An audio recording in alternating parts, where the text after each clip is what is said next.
नमस्कार। बाजार जब गिरता है तो डर तो लगता है ना, मतलब अच्छे अच्छों के पसीने छूट जाते हैं। हाँ, ये डर बहुत आम है। आज हम जरा इसी पर बात करेंगे। हमारे पास कुछ जानकारी है जो स्टॉक मार्केट में बड़ी गिरावट से पहले दिखने वाले कुछ संभावित चेतावनी संकेतों की बात करती है। हाँ, देखते हैं कि इन्हें समझकर क्या हम अपने निवेश को मतलब बेहतर संभाल सकते हैं या शायद मौके पहचान सकते हैं। देखिए ये समझना बहुत जरूरी है। हम्म। पर एक बात साफ है, बाजार कब गिरेगा ये तो कोई भी पक्के तौर पर नहीं बता सकता। असंभव है ये। हाँ, वो तो है। लेकिन हाँ, इन संकेतों पर अगर नजर रखें तो शायद एक बेहतर अंदाजा मिल जाए। हम ज्यादा सोच समझकर फैसले ले पाएंगे। बिल्कुल। अंधेरे में तीर चलाने से तो बेहतर ही है। बिल्कुल। तो पहला संकेत जिस पर हमारी जानकारी इशारा करती है वो है दुनिया भर में हो रही बड़ी घटनाएं, उथल पुथल। हाँ। जैसे मान लीजिए कोई बड़ा युद्ध छिड़ गया, हाँ। या किसी देश पर कड़े प्रतिबंध लग गए, या फिर कच्चे तेल की कीमतें अचानक आसमान छूने लगी। हाँ, ये बहुत बड़ा फैक्टर होता है। इसका असर फौरन दिखता है बाजार पर। और असर गहरा भी हो सकता है ना। बिल्कुल। याद करें जब रूस यूक्रेन युद्ध शुरू हुआ था, हमारी जानकारी में भी इसका जिक्र है। कैसे कुछ ही दिनों में निफ्टी 17,000 से लुढ़क कर करीब 15,600 तक आ गया था। बाप रे, इतना जल्दी। हाँ, और होता क्यों है? क्योंकि जब ऐसे अनिश्चितता बढ़ती है ना, तो निवेशक घबरा जाते हैं, वो जोखिम से बचते हैं। हाँ, सेफ खेलना चाहते हैं। बिल्कुल, अपना पैसा निकालकर सुरक्षित जगहों पर लगाना चाहते हैं। अच्छा, तो ये तो हुई वैश्विक घटनाओं की बात। अब दूसरा संकेत ये है विदेशी निवेशकों से जुड़ा हुआ, मतलब FIIs। Foreign institutional investors. हाँ। जब ये FIIs लगातार और भारी मात्रा में भारतीय बाजार से पैसा निकालने लगते हैं, तो इसे भी एक चेतावनी माना जा सकता है। हाँ, ये काफी महत्वपूर्ण संकेत है, बहुत अहम। मतलब इससे क्या पता चलता है? देखिए, जब FIIs जो बड़े ग्लोबल खिलाड़ी हैं, वो अगर बेच रहे हैं, तो ये दिखाता है कि शायद दुनिया के बड़े निवेशकों का भारत को लेकर उत्साह कम हो रहा है। अच्छा। या उन्हें कहीं और बेहतर मौके दिख रहे हैं, या फिर वो दुनिया भर में ही अपना जोखिम कम कर रहे हैं। कुछ भी हो सकता है। जानकारी में एक अंदाजा भी दिया है कि अगर FIIs कुछ ही हफ्तों में मान लीजिए 10,000 करोड़ रुपए से ज्यादा की बिकवाली कर दें, तो ये बाजार पर दबाव डाल सकता है, उसे कमजोर कर सकता है। 10,000 करोड़, ये तो काफी बड़ी रकम है थोड़े समय में। हाँ, बिल्कुल। ठीक है। अब आते हैं तीसरे संकेत पर। ये थोड़ा तकनीकी है, ओवर वैल्यूएशन। हाँ, PE ratio. High PE ratio. जानकारी कहती है कि जब निफ्टी जैसे मुख्य सूचकांकों का प्राइस टू अर्निंग रेशियो अपने लंबे समय के औसत से बहुत ज्यादा हो जाए तो खतरे की घंटी बज सकती है। सही पकड़ा आपने।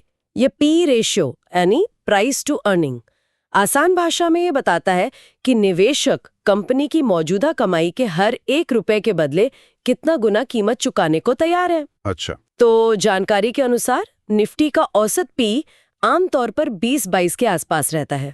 अगर ये उछल कर 28-30 या उससे भी ऊपर चला जाए, तो मतलब है कि बाजार महंगा हो गया है, शायद ओवरबॉट जोन में। ओवरबॉट मतलब जरूरत से ज्यादा खरीदारी हो चुकी है। हाँ, बिल्कुल। निवेशक उम्मीदों पर ज्यादा दांव लगा रहे होते हैं, जो शायद हकीकत से कुछ ज्यादा ही आगे निकल गई हो। लेकिन इसमें शायद और भी चीजें देखनी होती होंगी, सिर्फ PE? हाँ, बिल्कुल।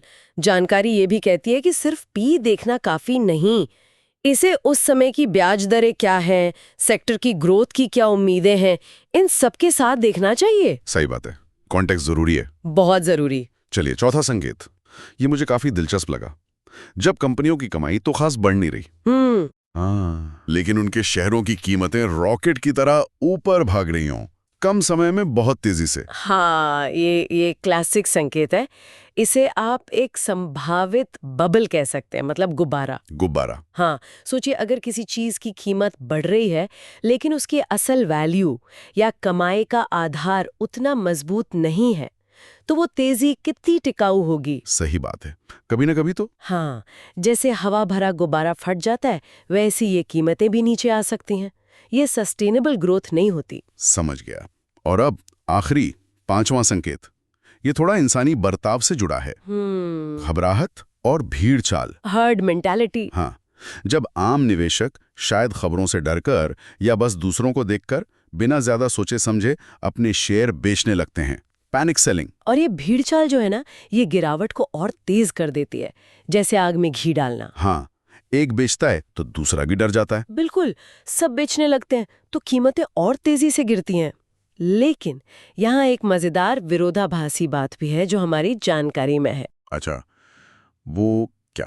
अक्सर जब बाजार में ऐसी भगदड़ मची होती है, जब हर कोई डर के मारे बेच रहा होता है, हाँ, तो बाजार अपने निचले स्तर के काफी करीब होता है। ओहो, मतलब जब सबसे ज्यादा डर हो तभी बॉटम पास हो सकता है। हाँ, अक्सर ऐसा देखा गया है। तो जो तजुर्बेकार लंबे अवधि के निवेशक होते हैं ना, उनके लिए ये घबराहट खरीदारी का एक मौका भी बन सकती है। ये तो काफी दिलचस्प नुक्ता है ना?